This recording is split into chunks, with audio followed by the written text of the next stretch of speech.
बीजापुर नाम के गांव में सुधा नाम की औरत रहा करती थी। उसको दो बेटे थे, आनंद और सुमित। सुधा बहुत ही लालची किस्म की औरत थी। घर में हमेशा उसी की चला करती थी। अगर घर पे कोई उसकी बात टालता तो सुधा काली का रूप धारण कर लेती थी।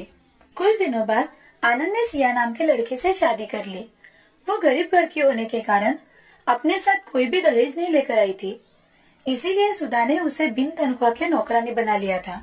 सुधा सिया से घर के सारे काम करवाती थी। उसे ठीक से खाना भी नहीं खाने देती थी। एक दिन सिया खाना खा रही थी, तभी सुधा वहां आकर, बहू, चुपके से खाना खा रही हो?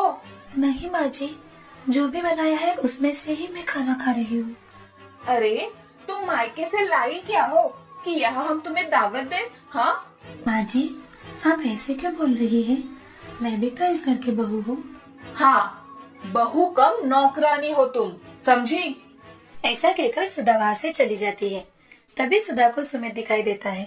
सुधा सुमित से, बेटे सुमित, तुम तो ऐसी कलमुही को घर मत लाना। मैं तुम्हारी शादी एक अमीर लड़की से कर दूंगी, ठीक है ना? अरे माँ, तुम्हें जो ठीक लगे वो करो, मुझे मत बताओ। मैं ऑफिस जा रहा हूँ। ठीक है बेटा। ऐसा कहकर सुमित वहाँ से चला जाता है। यह सब बातें सिया सुन लेती है। उसे बहुत ही बुरा लगता है। फिर भी सिया चुपचाप से काम किया करती थी। सुधा के कहे अनुसार सुमित की शादी धनवान सेठ की लड़के प्रिया से कर दी गई। दोनों की शादी बड़े धूमधाम से हुई। उस शादी में कपड़े, गहने, घर की वस्तुएं तथा सोने भी दहेज में मिला था। प्रिया घर में आकर एक कुर्सी पर बैठ जाती है और अपनी सासू माँ से, हमारे घर में नौकर नहीं है क्या? मुझे तो कोई नौकर दिखाई नहीं दे रहा। बहू, इस घर में हम दोनों ही काम करती है, नौकर मैंने ही नहीं रखा। मुझे मेरे काम करने के लिए 2 नौकर चाहिए सासू माँ। तुम्हें नौकर क्यों चाहिए बहू? तुम्हें जो चाहिए वो हमसे मांग लेना, हम तुम्हें ला कर देंगे। फालतू नौकरों पे पैसे क्यों खर्च करना? मुझे सुबह उठते ही बेटी लगती है। सब कुछ मुझे मेरे कमरे में चाहिए, और मुझे कुछ भी चाहिए तो मैं मंगवा लूंगी, नहीं तो आवाज दे दूंगी।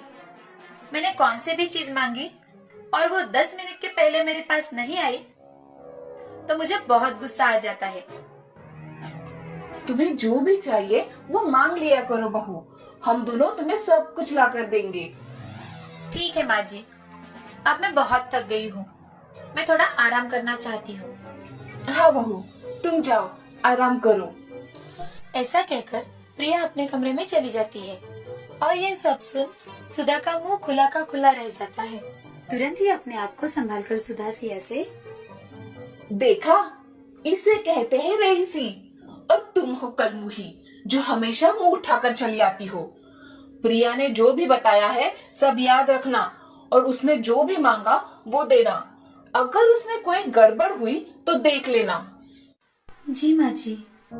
ऐसा कहकर सिया वहाँ से चली जाती है और अपने काम करके सोने चली जाती है। अगले दिन सुबह होते ही प्रिया आवाज देती है, अरे सासू माँ, कॉफी लाओ जल्दी। प्रिया की आवाज सुनकर सिया जल्दी से कॉफी बनाकर उसके कमरे में लेकर जाती है। प्रिया की सेवा करने में ही सिया का पूरा दिन निकल गया और घर का काम जैसे के तैसे ही रह गया।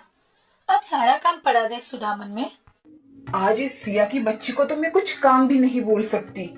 वो आज पूरा दिन छोटी बहू के काम कर रही है।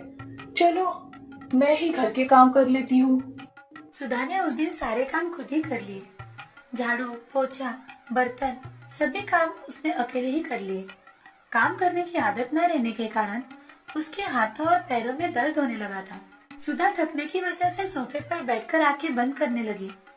तभी छोटी बहू प्रिया अपने हाथों में पैसों से भरा हुआ बैग लेकर आती है और वहाँ आकर सुधा से, माँ जी, मैं क्लब में किटी पार्टी के लिए जा रही हूँ और मुझे लौटने में थोड़ी देर हो जाएगी, बाय। ऐसा कहकर प्रिया क्लब में चली गई। यह सिलसिला हर रोज का होने लगा। सिया दिन भर प्रिया की सेवा करते करते थक जाती थी और सुधा वो घर के काम करते करते थक जाया करती थी, और प्रिया वो अपनी सहेलियों के साथ हर रोज किटी पार्टी करने चली जाया करती थी। घर के काम करके अब सुधा बहुत थक गई थी, और तो और उसमें प्रिया हर रोज पैसे किटी पार्टी में खर्च किया करती थी।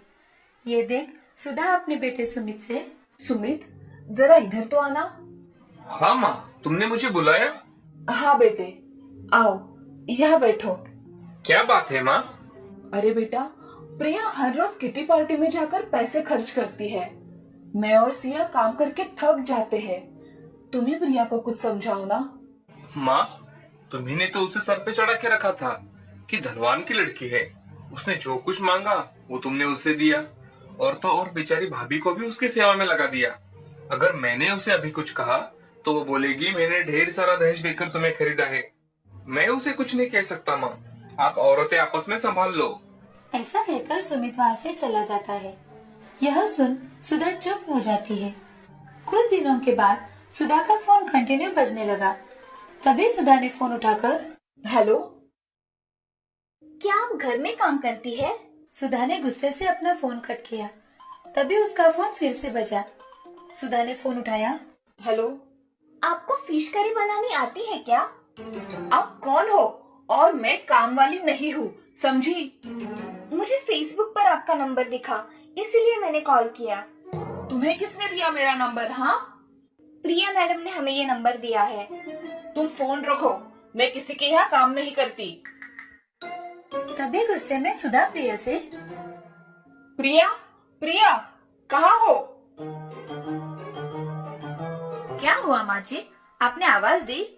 बहू, मेरे मोबाइल पर सुबह से अननोन नंबर से फोन आ रहे हैं। और काम करती हो क्या? फिश बनाती हो क्या? ऐसे कुछ वो औरतें बोल रही थी। मैंने उनसे पूछा तो तुमने ही मेरा नंबर दिया उन औरतों को, ऐसा वो बोल रही थी। अरे हाँ माँ जी, मैंने ही आपकी पोस्ट फेसबुक पर डाली थी। किसी को इतने काम करने वाली अच्छी सास चाहिए तो कॉल करे, और लोगों ने आपके नंबर पर कॉल करके पूछा होगा, है ना माँ जी? वैसे भी मुझे क्लब के लिए थोड़े पैसे कम पड़ रहे थे, इसलिए मैंने आपकी पोस्ट दे दी। मैं कहीं नहीं जाने वाली, समझी? और मैं काम वाली नहीं हूँ। माँ जी, इस पोस्ट से हमें बहुत पैसे मिलेंगे, और जो भी कस्टमर हमें अच्छे पैसे देंगे उससे हमें डील फाइनल करनी है। बहू, तुम क्या कह रही हो? तुम्हें समझ में आ रहा है? अपनी सास को बेचोगी क्या? अरे माँ जी, मैं हस्बैंड फॉर सेल भी लगाने वाली हूँ। जो भी अच्छी डील होगी उसका हमें ही तो फायदा मिलेगा, और आप जैसी दयालु सास किसी को कहाँ मिलेगी। मैं कहीं नहीं जा रही, और तुम तुम्हारा देखो और मैं मेरा देखती हूँ, समझी? ऐसा कहकर सुधा रसोई घर में चली जाती है। उसे उसकी गलती का एहसास हो गया था। किचन में सिया वहाँ खाना पका रही थी।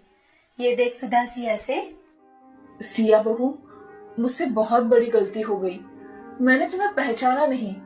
हमेशा तुम्हें मैं तुम्हारी गरीबी की वजह से ताने मारती रही, और प्रिया बहू धनवान है, इसीलिए उसे हमेशा सर पे चढ़ा के रखा। वो कहती है कि वो अपने पति को और मुझे भी बेचेगी। मैंने तुम्हें जो सताया उसके लिए मुझे माफ कर दो बेटी। माँ जी, आप मुझसे माफी मत मांगिए, आप मुझसे बड़ी हैं। मैंने आपको कब का माफ कर दिया है माँ जी। बहू, तुम्हारा मन कितना अच्छा है, तुमने मुझे सच में माफ कर दिया। हाँ माँ जी। तभी प्रिया वहाँ आ जाती है, और प्रिया अपनी सास से, माँ जी, आप में बदलाव है इसलिए तो हम सबने मिलकर ये नाटक किया। आप हमेशा दीदी गरीब घर की लड़की है ऐसा कहकर उनका अपमान करती रही है। ये सुन दीदी बहुत दुखी हुआ करती थी। आपको इसका एहसास हो इसीलिए हमने ऐसा किया। वास्तव में मैं हर रोज किटी पार्टी के लिए नहीं जाती थी, मैं काम करने हर रोज ऑफिस जाया करती थी। आज से मैं अपनी बहुओं को अपनी पलकों पर बिठा कर रखूंगी। यहाँ आओ बहू। ऐसा कहकर दोनों बहुएं सुधा के गले लग जाती है।